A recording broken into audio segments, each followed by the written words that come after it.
ఆచి చికెన్ మసాలా.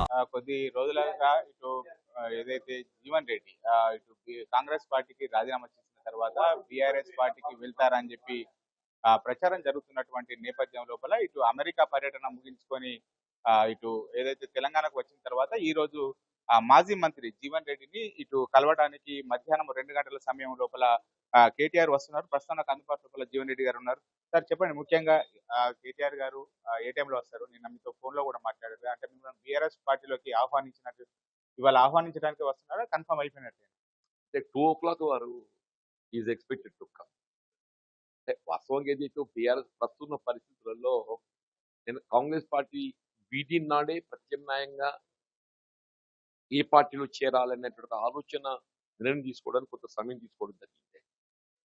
ఈ 15 రోజుల లోపల ఏదైతే ఉన్నదో ప్రస్తుతం నెలకొన్నటువంటి ఒక రాజకీయ పరిస్థితులు, ప్రజల్లో అభిప్రాయం ఇవాళ ఆనాడు 10 సంవత్సరాల కేసీఆర్ గారి పాలన చూసిన తర్వాత ప్రజలు మరింత మెరుగైన పాలన కావాలని చెప్పి కోరుతున్నారు.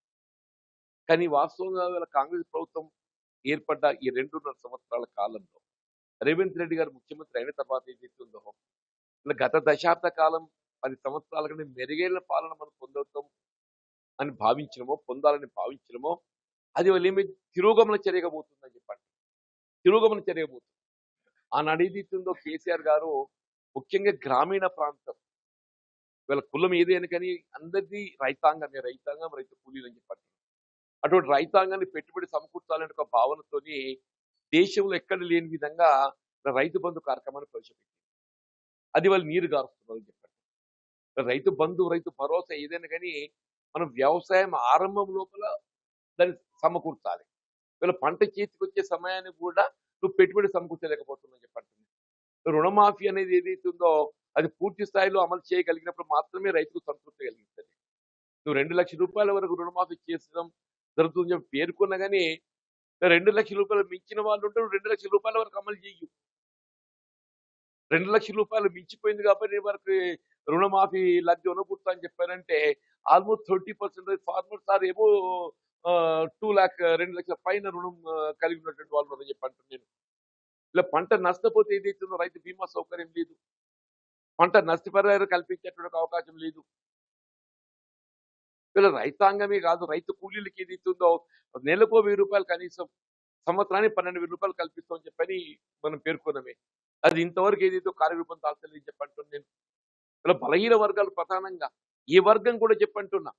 ఆనాడు ఏదైతుందో వీళ్ళ గొర్రెల కాపర్లకు వీళ్ళ గొర్రెల పంపిణీ కార్యక్రమాన్ని అమలు చేసింది. అది కనుమరుగైపోయింది. వీళ్ళ ముదిరాజులు గంగపుత్రుడికి ఏదైతుందో చేప విత్తనం పంపిణీ చేసే కార్యక్రమాన్ని అమలు చేసిండు.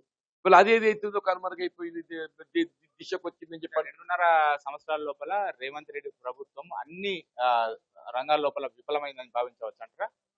మోస్ట్లీ వాళ్ళు ఏంటి, ఒకటే ఉచిత రవాణా సౌకర్యం కల్పించడం జరుగుతుంది అనేటువంటి ఒక అంశం. 200 యూనిట్ల వరకు ఏదైతుందో గృహ అవసరాలకు విద్యుత్ సౌకర్యం కల్పిస్తామని పేర్కొంటుండే. కానీ అది కూడా ఏదైతున్నదో మళ్ళీ కొత్త వాళ్ళకి ఇవ్వటం లేదు, అది కూడా కొత్త వాళ్ళకి ఇవ్వటం లేదు అని చెప్పంటున్నాను నేను.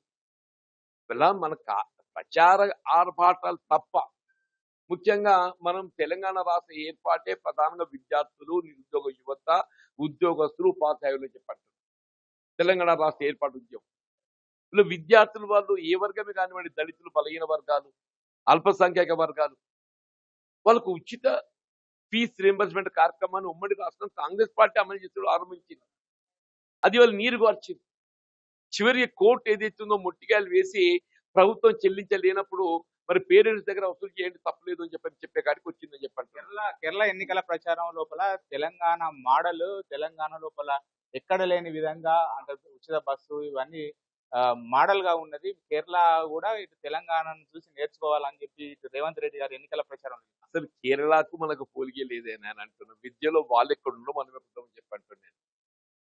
విద్యలో వాళ్ళు ఎక్కడుండో మనం ఎక్కడున్నామని చెప్పంటున్నా. హెల్త్ సర్వీస్ లో వాళ్ళు ఎక్కడుండో మనం ఎక్కడున్నామని చెప్పంటున్నాను. ఇక్కడ ఉన్నటువంటి మనం ప్రచార ఆర్భాటంలో వాళ్ళు లేరు, మనం ఉన్నాం ప్రచార ఆర్భాటంలో. అంతే తప్పేదైతుందో కార్యాచరణ లోపల మనం ఎక్కడ కనబడతలేము, కార్యాచరణలో అమలు లోపల మనం ఎక్కడ కనబడతలేమని చెప్పంటున్నాను. అంటే ఖచ్చితంగా ఇప్పుడు వైఫల్యం చెందారు మీరు కూడా, పార్టీ మారడానికి ఖచ్చితంగా రేవంత్ రెడ్డి అని కారణం అని చెప్పుకోవచ్చు.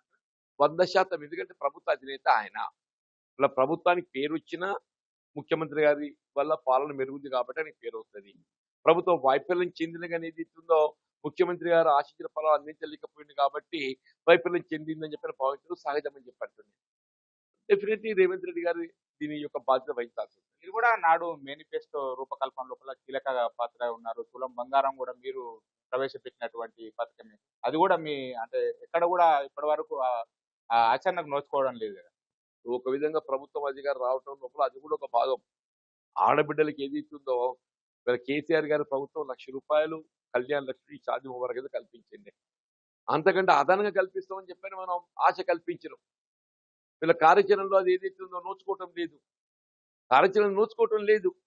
ఇప్పుడు తులం బంగారం ఇంకొక ₹1,00,000 అదనంగా అవుతుందే. కేసీఆర్ ₹1,00,000తో అమలు చేస్తున్నాడు. నువ్వు అధికారంగా నీకు 1,00,000 ఎక్కువ ఇస్తావని చెప్పాను. ఇయ్యాలి కదా. వీళ్ళ పెన్షన్ ఉమ్మడి రాష్ట్రంలో ₹200 అమలు చేసిందే. ఆనాడు pension was only ₹200 per month ఉమ్మడి రాష్ట్రంలో. కేసీఆర్ గారు అధికారానికి వచ్చిన దాన్ని ₹1000 చేసిండు. Is increase it to 5 times. మళ్ళా 5 సంవత్సరాల్లో ఇస్ ఇంక్రీజ్ ఇట్ డబుల్. 1000ని 2000 చేసిండు. నువ్వు 2000 4000 చేస్తావని చెప్పాను. ఇంతవరకు కార్యరూపం లేదని చెప్పి అంటున్నా. ఇప్పుడు బీడీ కార్మికులు ఏదైతే దేశంలో ఎక్కడ పెన్షన్ సౌకర్యం లేదు. ఓన్లీ తెలంగాణ రాష్ట్రంలో పెన్షన్ సౌకర్యం ఉందని చెప్పి అంటున్నాను నేను. ఇలా గిరిజనులు ఎస్టీ వాళ్ళకి 6% రిజర్వేషన్ 10% వీళ్ళు అమలు చేస్తున్నారని చెప్పి అంటున్నా. గిరిజనులకు వాళ్ళ జనాభా ప్రాతిపదికన కల్పించాల్సిన రిజర్వేషన్ సౌకర్యం ఆ ఉమ్మడి రాష్ట్రంలో కల్పించలేకపోతే తెలంగాణ రాష్ట్రం ఏర్పడ్డ తర్వాత కల్పించదలుతుందని చెప్పి పేర్కొని 6% ఉన్న రిజర్వేషన్ 10% అమలు తెచ్చింది వల్ల. అది విద్యా ఉద్యోగాలే కానీ స్థానిక సంస్థల ఎన్నికలే కానీ అన్నింటిలో ఏదైతుందో గిరిజనులకు ఇవాళ 10% రిజర్వేషన్ సౌకర్యం కల్పింపజేయడం జరుగుతుందని చెప్పి అంటున్నా. 10 సంవత్సరాల లోపల కేసీఆర్ దిగిపోవాలని చెప్పి పోరాటం చేసినటువంటి జీవన్ రెడ్డి ఇప్పుడు రేవంత్ రెడ్డి దిగిపోవాలని చెప్పి పోరాటం చేయడానికి సిద్ధమైనట్టు పరిస్థితి. 10 సంవత్సరాల కేసీఆర్ గారి పాలన చూసిన తదుపరి ఇంకా మెరుగైన పాలన వస్తుందని చెప్పి నేను భావించిన. మార్పు అనేది మనం ఎప్పటికైనా మెరుగు అంటే బెటర్ కోసం మార్పు ఉంటుంది. కానీ ఆ మెరుగు ఆ బెటర్ కనబడినప్పుడు ఏంటి ఆ పాతదే బెటర్ ఉండే కాడికి వచ్చింది. రేవంత్ పాలన కన్నా కేసీఆర్ పాలన బెటర్ అనే అది సమాజం ప్రజల్లో వచ్చింది. అది ప్రజల్లో వచ్చింది. రేవంత్ రెడ్డి గారు 2 సంవత్సరాల పాలన కంటే కేసీఆర్ గారి పాలన పెద్ద మనిషి ఆయన మంచిగుండేదా? ఏది చేసినా కానీ వీళ్ళు ఇంత ఆయకట్టు సాగునీరు అందింపజేయాలని చెప్పని ఆ కాళేశ్వరం ప్రాజెక్టు నిర్మాణం తలపెట్టిండు.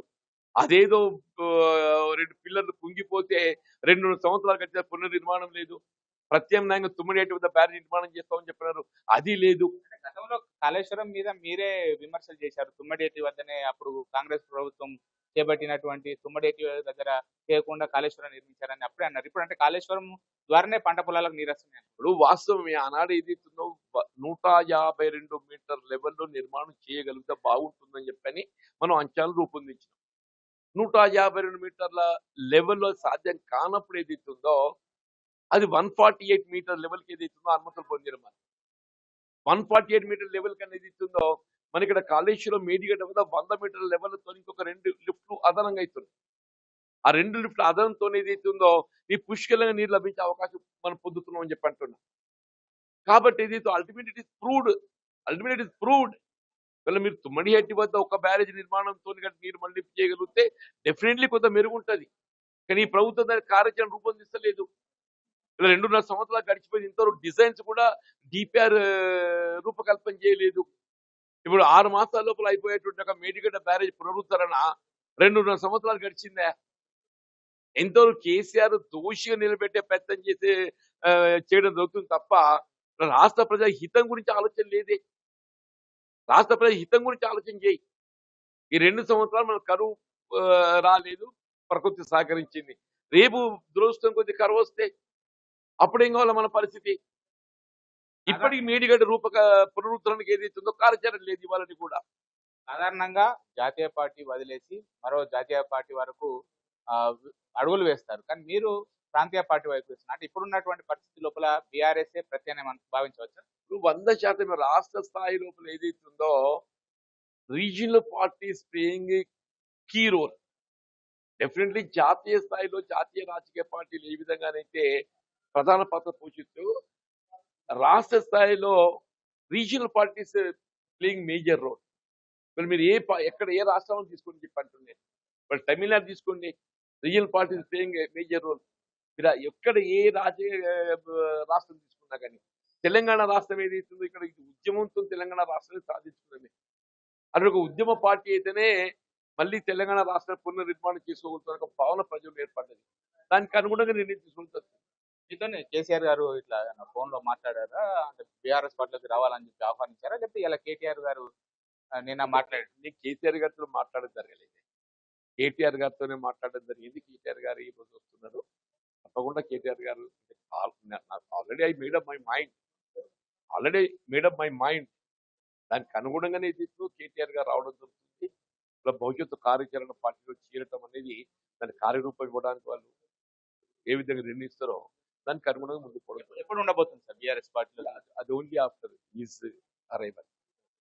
ఇది ముఖ్యంగా అయితే పెద్ద ఎత్తున కూడా ఇటు రేవంత్ రెడ్డి ఏదైతే అప్పటి బీఆర్ఎస్ ప్రభుత్వం పైన ఎన్నో ఆశలు ఉండేవి. ఆ ఆశలను కాంగ్రెస్ పార్టీ హామీలు ఆశలు నెరవేర్చారని చెప్పి భావించినా కానీ 2.5 సంవత్సరాల లోపల ఇప్పటి కాంగ్రెస్ ప్రభుత్వం కన్నా అప్పటి బీఆర్ఎస్ ప్రభుత్వమే హామీలు నెరవేర్చడం లోపల కీలక పాత్ర పోషించింది.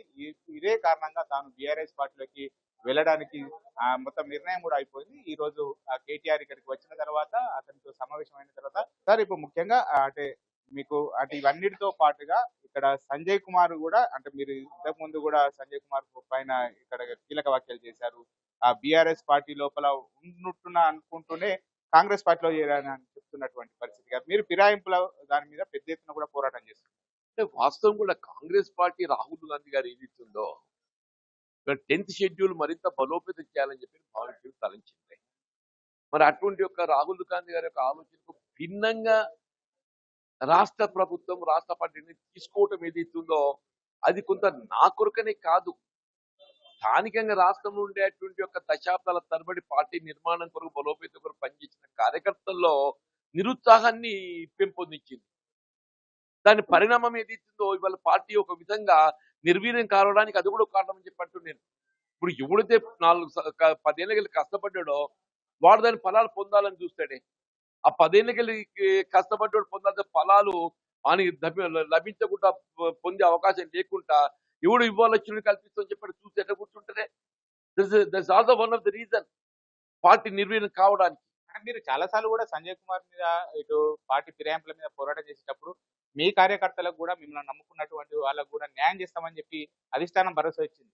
వీళ్ళు ఇచ్చిన దాని కార్యరూపం దాన్ని అమలు చేయలేదు. మీరు అనేది కరెక్టే, ఆ భరోసా ఇచ్చింది కానీ అమల్లో ఏదైతే ఉందో అది కార్యాచరణ అమలు తీసుకురాలేదు. విధి లేని పరిస్థితి లోపల ఏదైతే ఉందో కాంగ్రెస్ పార్టీ వీడే పరిస్థితి ఏర్పడదని చెప్పండి. కాంగ్రెస్ పార్టీ లోపల ఇటు అంటే అధికారంలోకి వచ్చిన తర్వాత ఎలాంటి లబ్ధి చేకూరడంతో పాటుగా ప్రతి క్షణము కూడా తను అవమానాల గురించి బాధపడ్డాను, అవమానాలకే గురయ్యానని చెప్పి తనకు నమ్ముకున్నటువంటి కార్యకర్తలు 10 ఏళ్ల లోపల ఎన్నో పోరాటాలు చేశారు. బీఆర్ఎస్ కు యాంటీగా అలాంటి కార్యకర్తలు ఇప్పుడు ఏ పదవులు లేకుండా ఉన్నారు. ఏదైతే బీఆర్ఎస్ పార్టీ లోపల పదవులు అనుభవించారో ఆ పదవులు అనుభవించిన వారికి ఇప్పుడు కాంగ్రెస్ పార్టీ లోపల పదవులు వస్తున్నాయి. ఇదే తాను నిరాశ నిస్పృహలకు లోనైనటువంటి పరిస్థితి ఉన్నటువంటి నేపథ్యం లోపల ఇప్పుడు పార్టీ వీడడము అనేటువంటిది ఆల్రెడీ రాజీనామా చేయడం అయిపోయింది. తర్వాత ఇప్పుడు బీఆర్ఎస్ పార్టీ లోపల ఇటు కేటీఆర్ గారు కూడా జీవన్ రెడ్డి గారితో మాట్లాడడం జరిగింది. 2 గంటలకు ఇక్కడికి వచ్చిన తర్వాత జీవన్ రెడ్డి గారితో సమావేశం అయినటువంటి నేపథ్యం లోపల ఇటు ఉమ్మడి కరీంనగర్ జిల్లాకు సంబంధించినటువంటి మాజీ మంత్రులు మాజీ ఎమ్మెల్యేలు అందరూ కూడా సమావేశం అయిన తర్వాత జీవన్ రెడ్డి డిమాండ్స్ ఇటు కేటీఆర్ గారికి విన్నవించేటువంటి అవకాశం ఉన్నది. దాని తర్వాత పార్టీ లోపల ఎప్పుడు చేరేది అనేటువంటిది తర్వాత ప్రెస్ మీట్ అనంతరము నిర్ణయం వెలువడించేటువంటి అవకాశం ఉన్నట్లయితే తెలుసు.